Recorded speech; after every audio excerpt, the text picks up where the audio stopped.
So what you do when you want to kind of unpot it, usually these coming from the store, they usually are not totally root bound or anything, but just give the root ball a little bit of massage inside of the container itself. Now what you're going to want to do then is you're going to want to stabilize the base of this with 2 hands.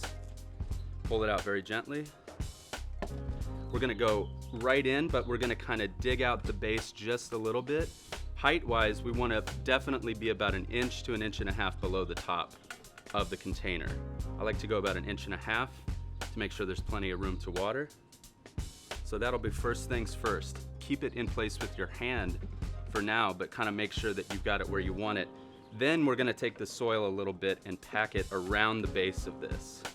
So we're going to be taking soil from other spots inside of the container itself to kind of make sure that that's more stabilized here. Always be very, very careful with your root systems.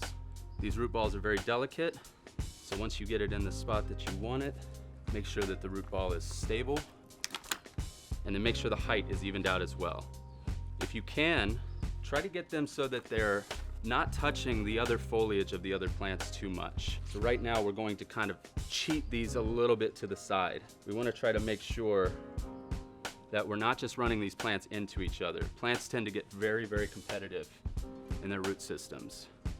And so we don't want the foliage touching. That's sometimes a big no-no for plants, especially when we're talking about stronger root systems versus weaker root systems.